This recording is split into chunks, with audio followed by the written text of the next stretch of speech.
Cette locomotive qui tire le train, c'est une locomotive mythique. C'est la première de la série des RE44.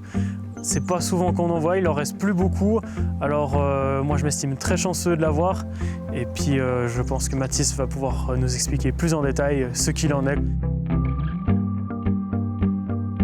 Les RE44 sont parmi les locomotives électriques les plus emblématiques des CFF, car elles illustrent à elles seules plusieurs décennies d'évolution technologique.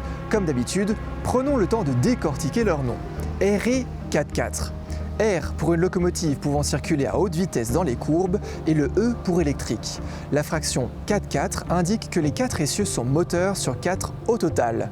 Dans la dénomination internationale, on parle d'une locomotive de type Bobo. Ça valait le coup de pas l'oublier. Autrement dit, ces RE44 sont des machines puissantes conçues pour être polyvalentes. Il y a eu 4 versions entre les années 40 et 80. Mais pourquoi autant en si peu de temps ? Parce que les besoins évoluent, plus de vitesse, plus de puissance, des lignes différentes et des technologies qui progressent. Chaque génération répond à un contexte précis. La première génération apparaît à la fin de la Seconde Guerre mondiale. Ce sont des locomotives relativement légères, que 57 tonnes, idéales pour les lignes sinueuses et les trains régionaux. C'est le modèle qui nous a accompagnés aujourd'hui avec le train de l'association Pacifique 01-202. Ensuite arrivent les deuxièmes versions, dans les années 60. Là, on change de dimension. Elles sont plus puissantes, capables de tracter aussi bien des trains voyageurs que des convois marchandises. Et tenez-vous bien, 80 tonnes pour 140 km/h de vitesse maximale et surtout 6320 chevaux à disposition. C'est la série la plus répandue et probablement la plus connue, appelée aussi 420. Si nous devons citer des locomotives emblématiques, il y a la Suisse Express avec ses couleurs orange et crème reconnaissables de très loin. Nous pouvons voir encore ces locomotives tracter les convois marchandises de nombreux trains, mais elles sont hélas en fin de vie et arrêteront d'être exploitées dans quelques années. Sinon, est-ce que vous avez remarqué ? Bah oui, ça saute aux yeux.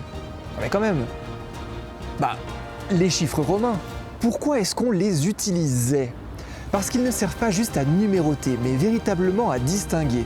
Cela peut être pour un changement de génération, parce qu'il y a une construction différente, ou encore pour d'autres caractéristiques techniques des précédentes versions. Revenons à nos locaux. Les RE44 3, elles, sont une petite série spécifique. Elles ont été conçues au début des années 70 pour des lignes plus difficiles, avec des pentes importantes, donc plus de puissance nécessaire. Un des lieux mythiques à déclivité élevée dans le pays est la ligne du Gothard, où ces locomotives étaient régulièrement en double traction, et enfin les 4e versions. Elles introduisent des technologies plus modernes, notamment en électronique de commande, et permettront la transition vers les locomotives contemporaines. En résumé, les RE44 ne sont pas qu'une série de locomotives. Sur les 4 générations présentées dans cette chronique, elles illustrent 4 décennies de l'évolution du rail helvétique entre besoins d'exploitation, adaptation et toujours plus d'innovation.